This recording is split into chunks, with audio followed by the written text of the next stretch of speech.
Hey, welcome everyone. I'm Melissa Stewart, HathiTrust Member Relations Specialist. Thank you for joining us for this update on all of the cool things our collections team has been working on.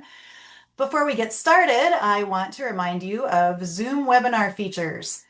Please use the chat for comments to each other or to report technical issues, and use the Q&A for your questions for the presenters.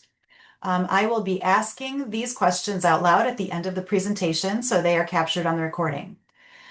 Zoom has closed captioning, which is available by clicking the CC button at the bottom of your screen.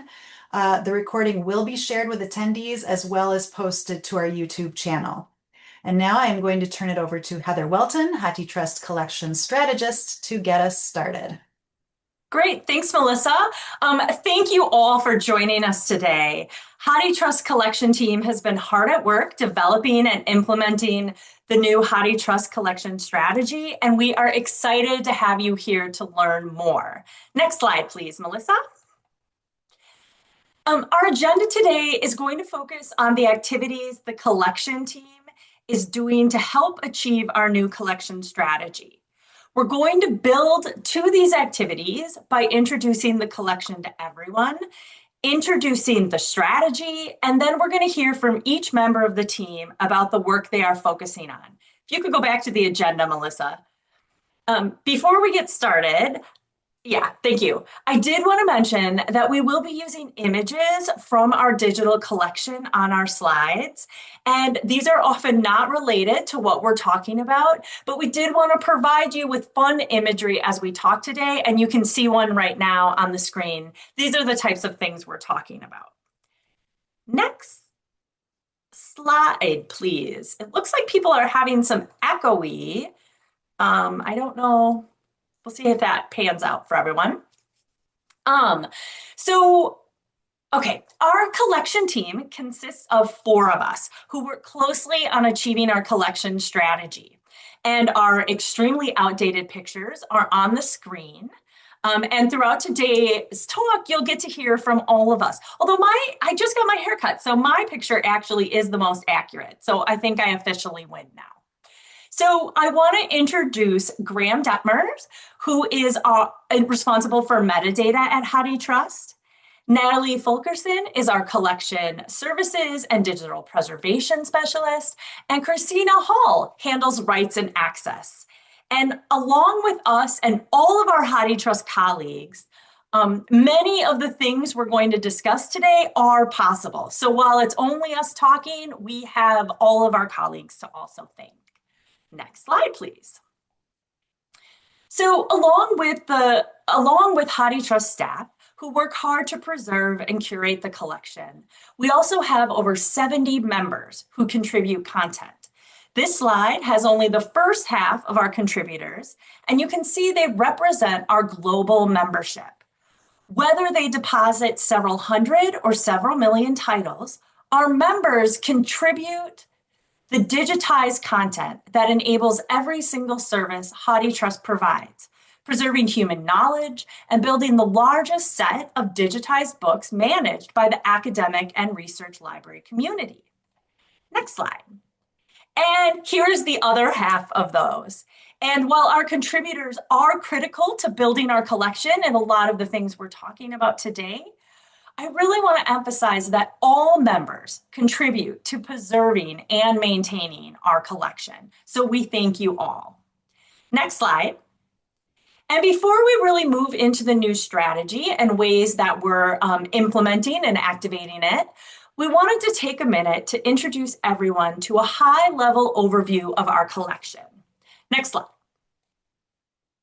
So our collection includes 19 plus million items from North America and other countries. And today is the largest set of digitized books managed by academic and research libraries. It includes thousands of years of human knowledge and published materials from around the world. Next slide. The majority of our digital collections are books or serials, but we also have digital copies of musical scores, maps, computer files, visual materials, and more. Next slide, please. And I do want to say we are going through this very fast, but we will be sharing the slides later with everyone. So you can dig more deeply into these. English language titles make up the majority of the collection, followed by German, French, Spanish, and Chinese. The 400 plus other languages include Russian, Arabic, Japanese, and Afrikaans, as well as materials from extinct languages and even constructed languages. Next slide. The majority of the collection was digitized by Google, but our collection does provide items that Google does not. These items are digital collections and titles unique to each institution, as well as work from institutional repositories and more. And our members continually to actively contribute content and build the collection. Next slide. A large portion of our collection is pre-1900s, but we also have early items from the 3rd and 4th centuries to even more recent publications. The colors on the screen, although difficult to really see, do break each decade out per year of the number of items we've got. Next slide. Our digital library also includes specialized collections from institutions and public collections gathered by individuals. More information can be found on our website. Next slide, please. So again, I know that was really quick and something you might want to hear more about, or I could talk about forever, especially now that we have data. But for the sake of time, let's move into what our new strategy is so you can hear more than just myself talk today. Next slide. Our new collection strategy, in line with our vision, transforms HathiTrust's passive approach to collection management and growth. Passive being previously driven by mass digitization efforts and local digitization decisions. We're moving from passive to an active one. We will now focus on building, stewarding, managing, and preserving our collection. Shifting our attention towards strategic growth, active management, and expanded partnerships will ensure collection alignment with you all and user needs, really maintaining relevance and inclusivity. And as a core organizational asset, our collection will remain central to enabling our mission, vision, and services. The new strategy is really going to help us meet yours and users' needs through our commitment to this growth, and collaboration with you all and beyond will be the key to our success in achieving the overall strategy. So today, our focus on this webinar is really now going to shift to how we are actually activating our collection strategy by highlighting only a handful of projects the collection team has been working on this past year. Next slide. And now I'm going to pass it over to the team, and you're going to hear from them for a while. So next slide, please. And Graham, take it away. Oh, no, it's still me. Sorry. Sorry about that. Over the last few years, we have conducted programmatic review of our federal document and shared print programs, which laid out several recommendations that HathiTrust leadership has been working on implementing. One of these was to integrate these programs into our overall collection strategy. So this means while they are still programs HathiTrust offers, supports, and stands behind and values greatly, they are now part of everything we do and everything we think about in collections. They're going to be considered across all collection work rather than standalone project work. We're also excited to announce a new collection advisory committee, which will be coming soon. With a new collection strategist, collection strategy, and a collection team for HathiTrust, there really is this opportunity to consider ways members can support and advise on the collection-focused work happening. And this new collection advisory will help us do just that and include representatives from a variety of HathiTrust members. We expect to put a call out next month for nominations, so please keep your eyes open for that. Next slide. And now I'm going to turn it to Graham. I believe I confused Heather by turning my camera on one slide early. Uh, yeah, so as part of the support for this collection, this new collection strategy, as well as in support of any initiative that HathiTrust takes, we've been working closely, and we continue to have been always working closely with different vendors in this space, all the ones you know of, like OCLC, Clarivate, and the umbrella that covers, EBSCO, as well, and some others. We also make sure to connect with the different communities that we're trying to that are involved in the initiatives that we have started. And then furthermore, we have our metadata quality improvement program, which is meant to support our members as they improve their own records, which has a downstream effect of improving HathiTrust and the discoverability for there. So through this, we hope to improve existing workflows and any discovery of HathiTrust materials just overall, which will support any of these strategies. Next slide.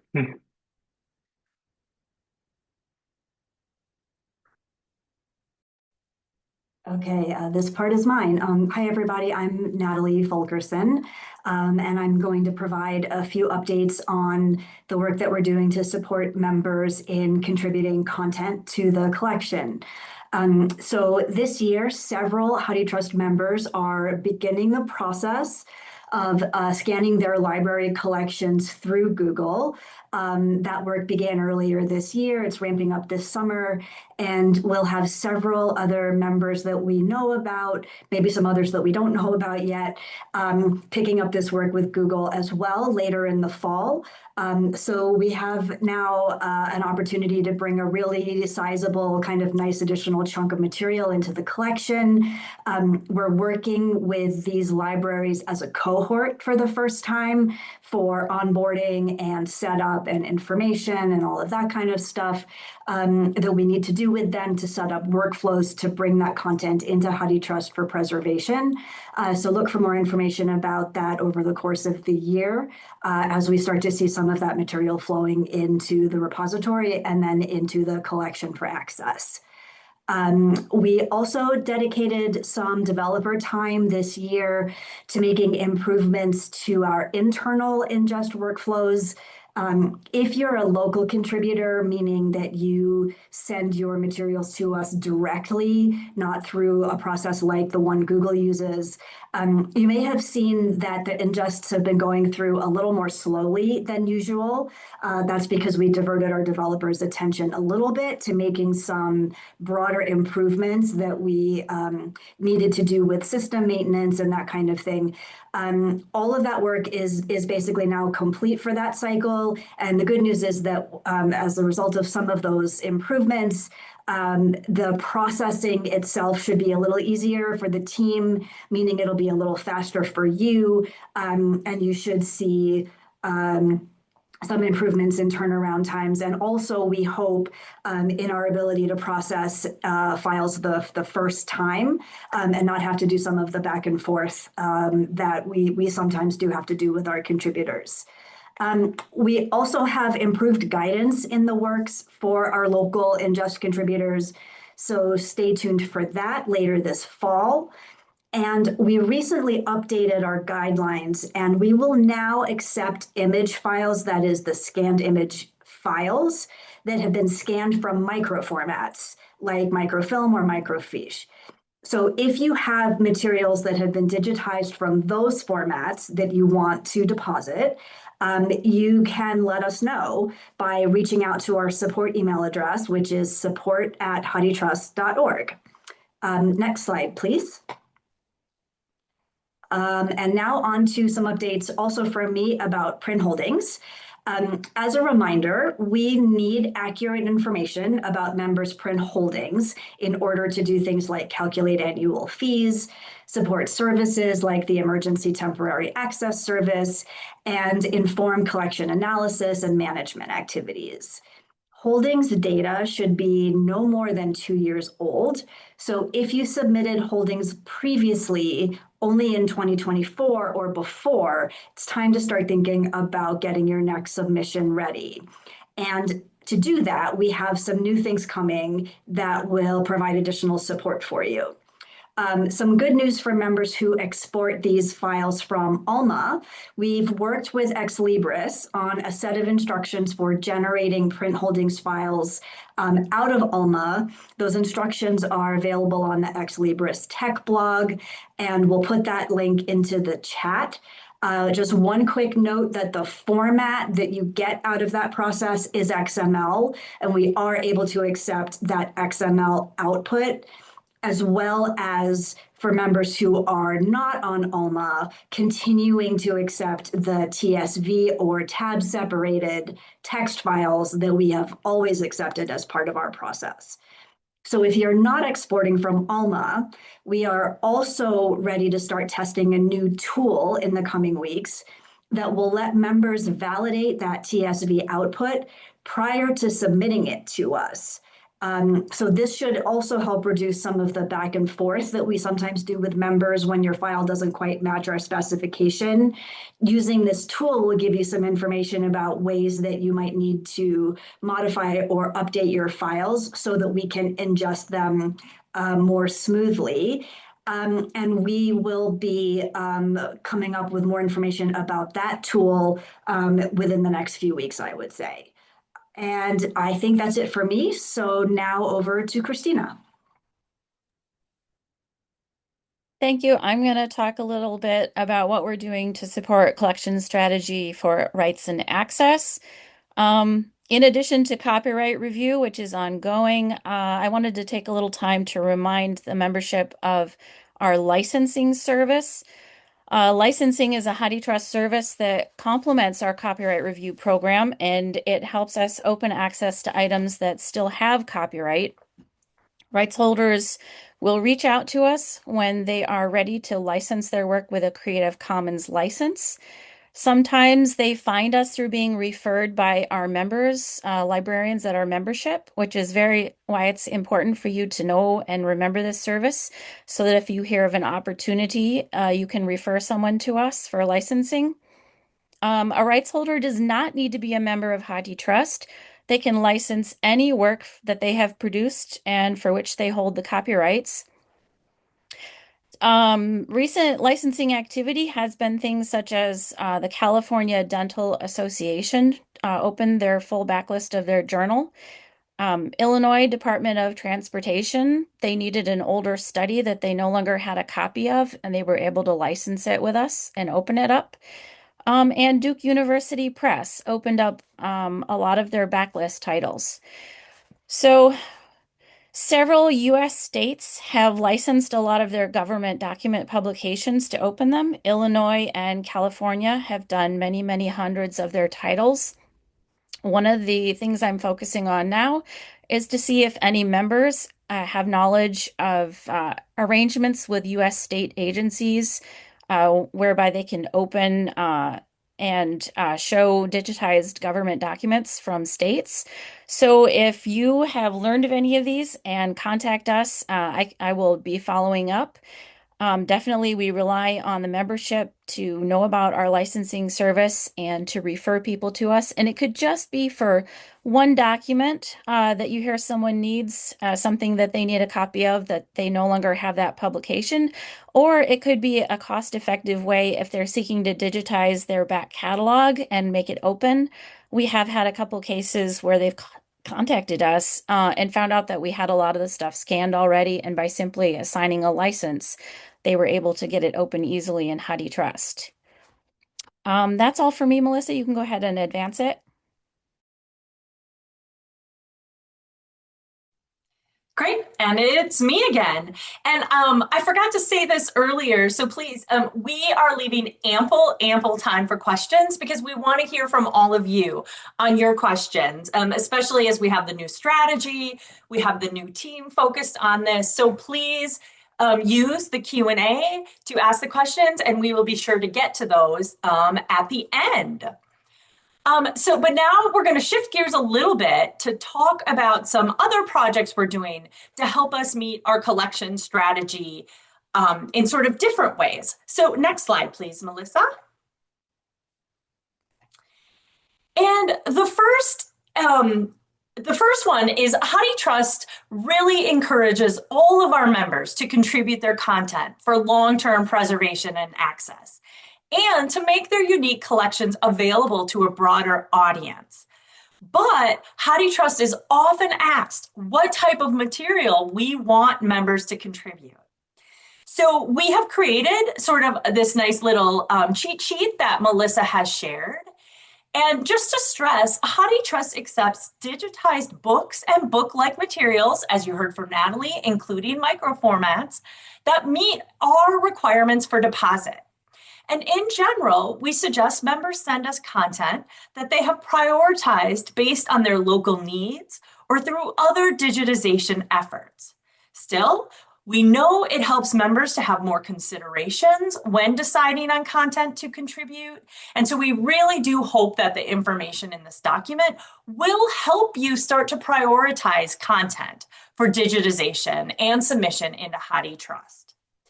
In general, though, I would encourage you to remember that HathiTrust can be a resource for our member libraries, both in support of your individual collection goals and as a locus of collaboratively driven transformation that better positions all of us for equity and resilience. Next slide, please. We also are excited to share that we just launched a pilot that is a collaboration with the Western Regional Storage Trust, WEST, and the California Digital Library, CDL, to help our members with collection management decision-making using shared print data. The Shared Print Decision Suite, or SPUDS as we call it, really is a one-stop platform that harnesses technical and social infrastructure of shared print programs to organize key collection data and enable the community to harmonize workflows, timelines, and decision-making. So really to help you all out using shared print data. When HathiTrust Shared Print Retention Libraries add your commitment data to SPUDS as part of this pilot, we will be able to offer all of our members a modern shared print infrastructure, enabling functionality that HathiTrust envisioned and you members asked for when we first launched our program. This new tool will help not just our retention libraries see their own commitments, but all of our members, because you can all use it and everyone's retention commitments for local collection management decisions.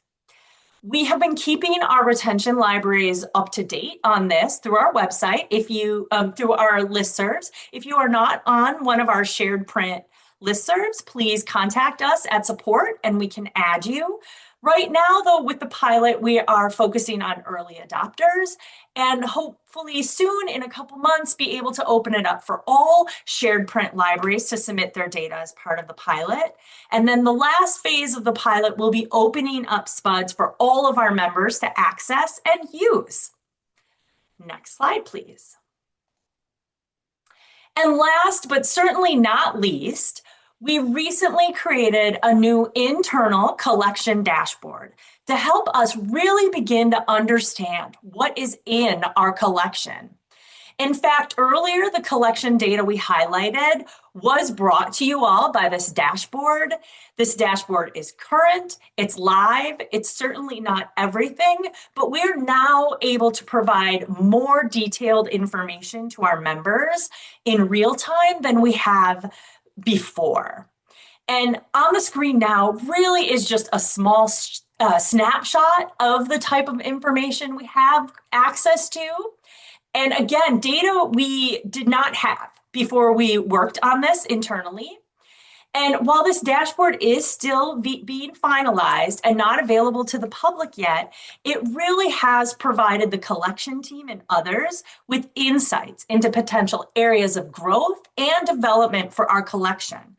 I know it has been used frequently by Melissa when she's been talking to several of our members. So if you're interested in that kind of stuff, please reach out to us and let us know. Our work on this will continue. And one of our future goals is to be able to enable access to some type of dashboard like this for all of our members at a future date too. And so with that, next slide, I really just want to thank you all being here. We're usually such a talkative bunch, so we thought it would take us at least a little bit longer. But right now, we wanted to open it up to all of you to answer your questions that you might have about things we've shared or things coming up or just about the strategy in general. Yeah, I will start asking the questions out loud so they're captured on a recording. First question, are you interested in single title contributions of titles we find are not already in HathiTrust? Absolutely. Yes, we would be very interested in that content to help round out our collection. Next question. I wonder if there are plans to steer digitization activities by identifying titles or volumes of serials or journals not yet scanned, and then identifying libraries that have holdings of these titles or missing volumes and encourage them to include these not yet scanned material in their digitization efforts with Google or Internet Archive. Great question. Natalie and I had a meeting this week with some folks to sort of talk about how we could work more closely with other digitization agencies to find gaps and identify them.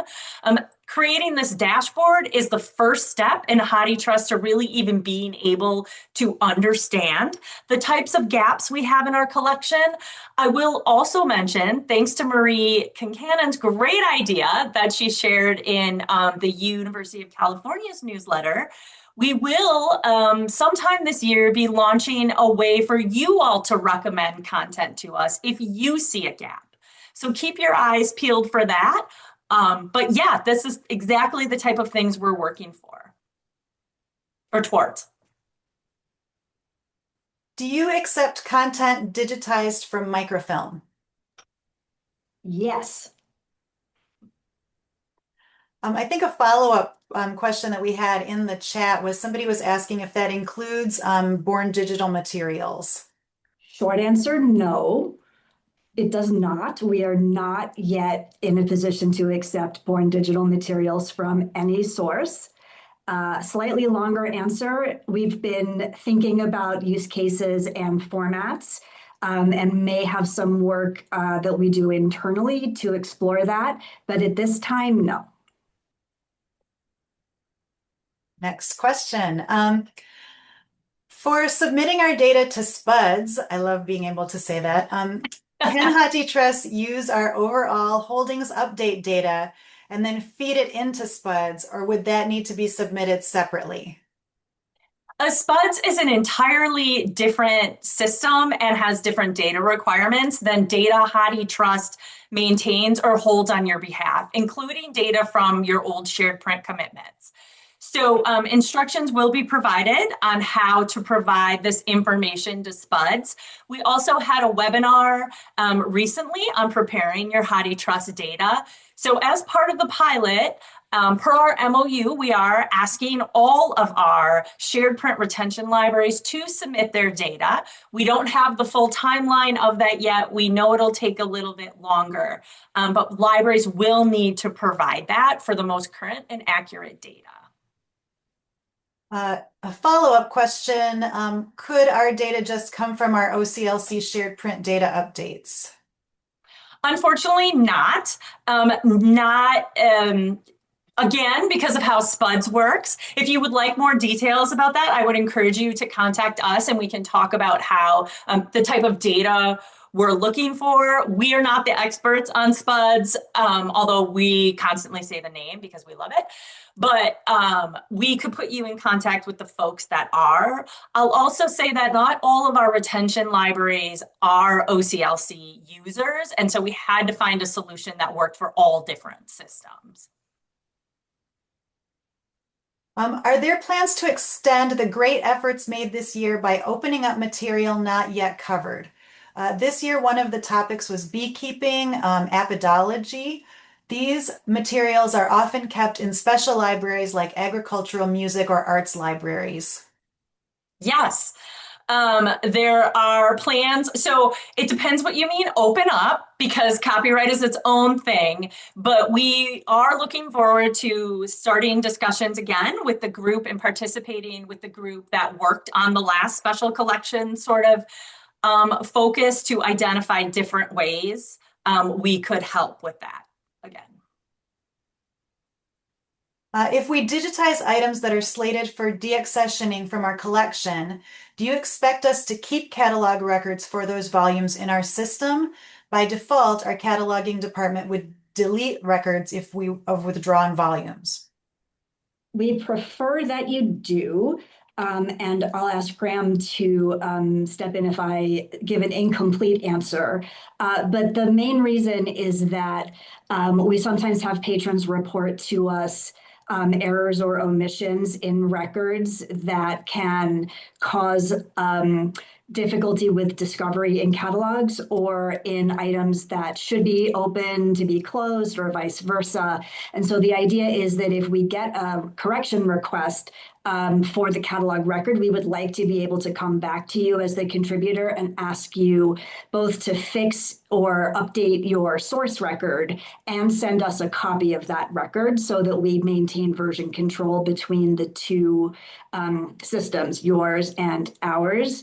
And I'll just add a corollary to that, which is about the content. So if you're planning to deaccession materials and you scan them and submit them to HathiTrust, by contrast, we do not expect you to maintain a copy of the physical item in your collection, because we understand that deaccessioning is a process that has a lot of factors going into it around space requirements and that kind of thing. So we would like you to send us your digitized content, and we don't require that you keep the physical copy as a thing. I want to add, Unless it's a shared print commitment. That's its own, yeah, straight print is its own universe. People, if you know, I guess. And I just want to add that I will say we are aware that some of the things we ask or expect are in not just this, but in other respects are kind of at odds with standard library practices. And so we're always trying to look for ways to sort of bridge that gap and take some of the expectation and burden off of the contributing institutions. So just know that we're thinking about it, and we're working on ways to make sure that that we're more in line with what would be happening just through standard practice. Next question. Are you clustering records for print and microform formats? That is, are you bringing records together for a print item and its microform version? Maybe. And what I'll say about that is that looking at the bib records that you have for the micro format will be part of the process of us figuring out together what is the most appropriate approach for the metadata. As many of you probably know, we ask for the print OCN in the bib record when you send a digitized item to us, not the e-resource record for that same item. And so similarly for these micro formats, the way to cluster them together is to continue to use the print OCN, if you have it, for the microfilm that you're sending. There's some complexity there. And so rather than give a one-size-fits-all answer, I would just encourage folks who have questions about that to reach out to us, and we can talk about your situation.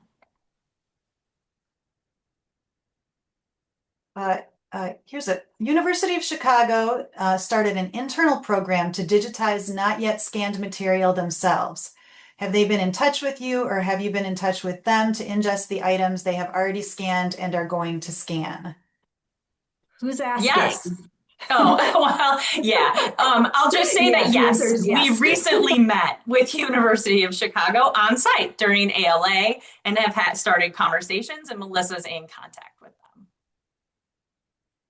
And this is back to the previous question. Opening up meant scan out of copy material not yet covered, but are kept in specialist or branch libraries, while contributing members usually contribute the material kept in their main libraries, well, excluding law, medicine, or agricultural specialist branch libraries.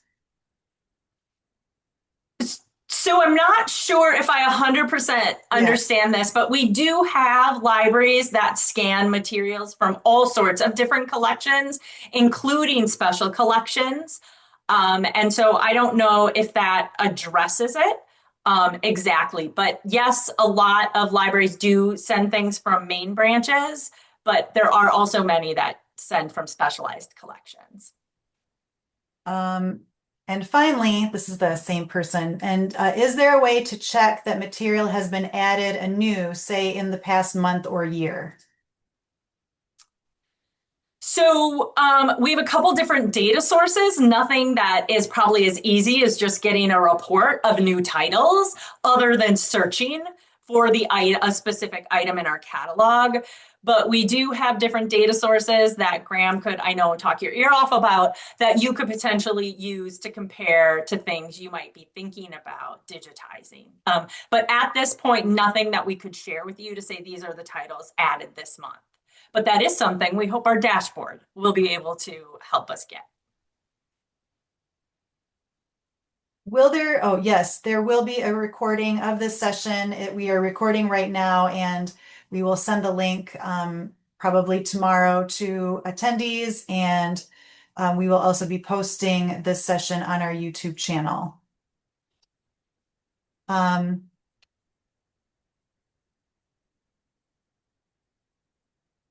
I think I see one, Melissa, about does the new collection strategy? Yes, I was going to ask that, right? Yeah, sorry.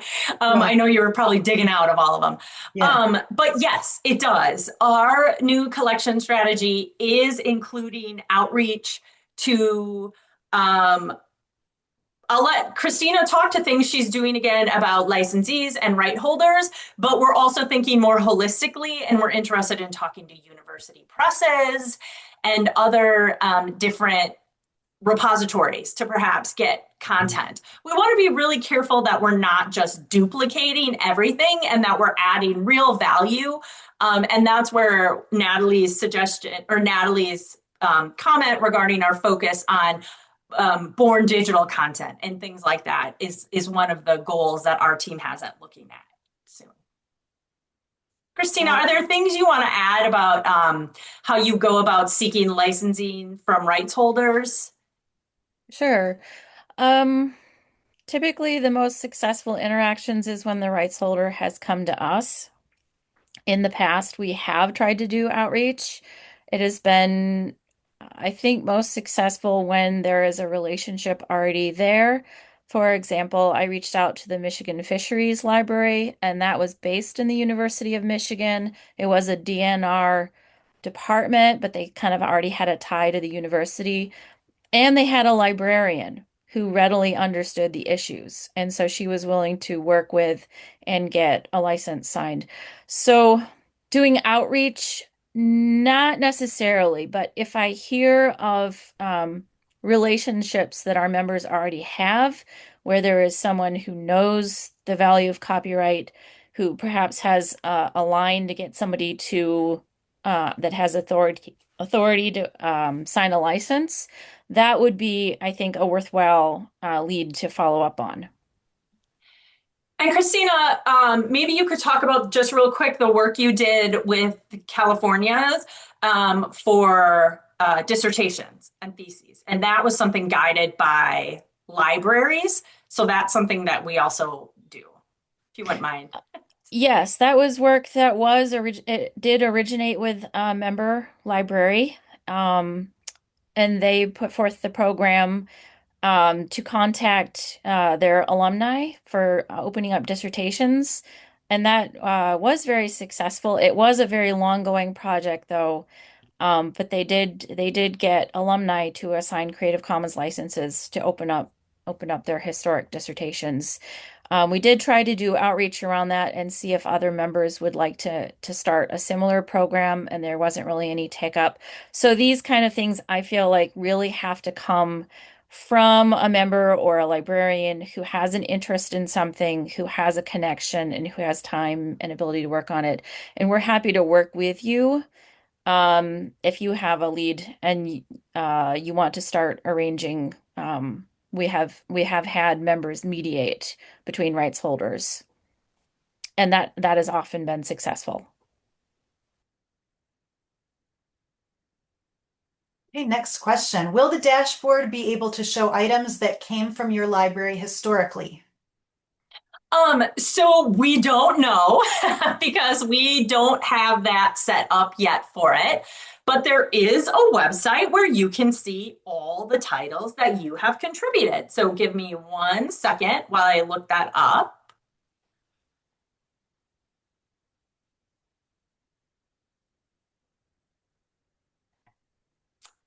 Sorry, now I know it's gonna take a bit. Here we go.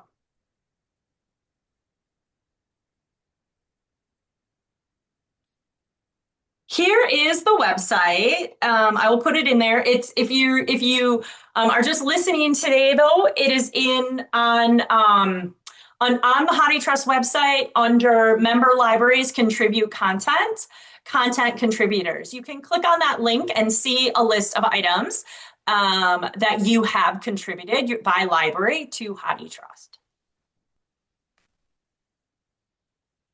Does HathiTrust look at the quality of the scans they ingest or just accept what is contributed? And that's specifically contributions from large-scale scanning efforts like Google. So we don't. We rely on the member who is digitizing, if they're digitizing locally, to make decisions about quality. And we rely on Google's quality control processes.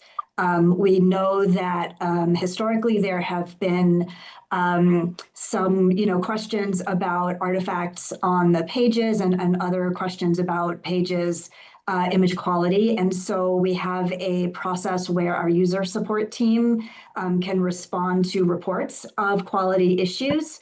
But in terms of a sort of a programmatic or resourced approach to that, I would say no. This is a question probably for Christina. Are there plans to systematically open access to material by authors who have been dead for more than 70 years, even before they would normally open up with the appropriate publication year coming up according to the 95-year gap? I'm still processing that question.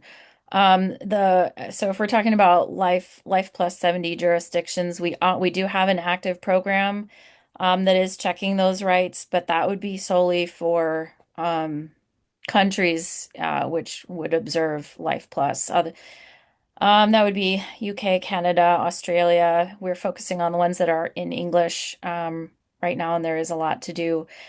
Typically, we do not open those in the United States until the 1930 date, and that's because we presume GATT restoration of U.S. copyrights for foreign rights holders. So no, we are not opening up based on Life Plus 70 legal analysis to a U.S. viewership. Thank you. Is it possible to submit just the foldouts or maps for a book that is missing those pages in HathiTrust? Sort of. If you are the original contributor of the item and you have an example of a volume where the foldout was not originally scanned, you can get in touch with us to talk about ways that the foldout could be potentially added to the volume. I would just encourage you to write to our support address and we can talk about that. If you're not the original contributor of the volume, we don't currently have a way to accept pages.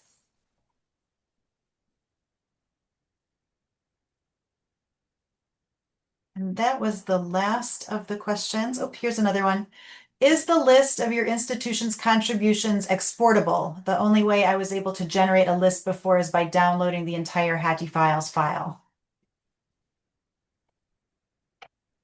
I don't believe it is, from what I know. I'm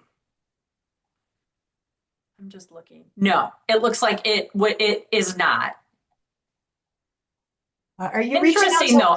It might be great if you could send us perhaps to support how you would like to use that or a use case, because there might be some other sources we have or other options we might have for your library.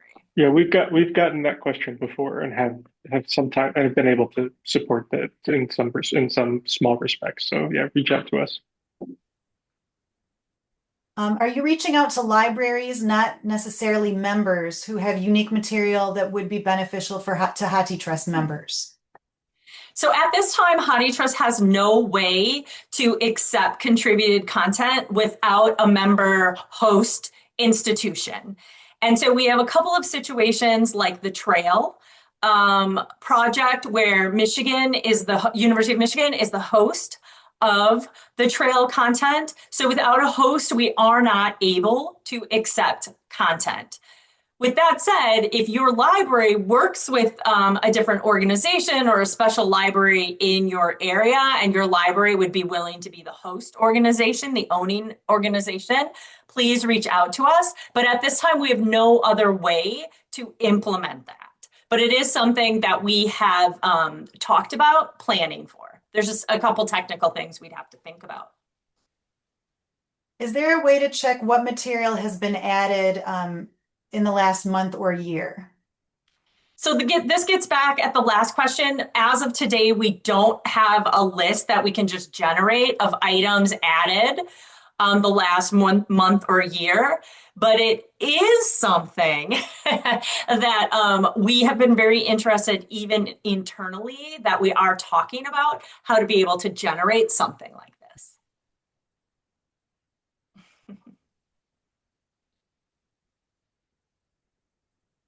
Great questions. Thank you so much. Yeah. I do see a last one in there about, do we have libraries in mind for needing a sponsor? And as of now, we rely on you all to tell us about your partnerships and folks that you work with. We do not, as of today, go out and seek them ourselves. So we're not just generally looking for sponsors, but that's actually a really interesting concept. I think that might have been an offer to be a sponsor. I think it was.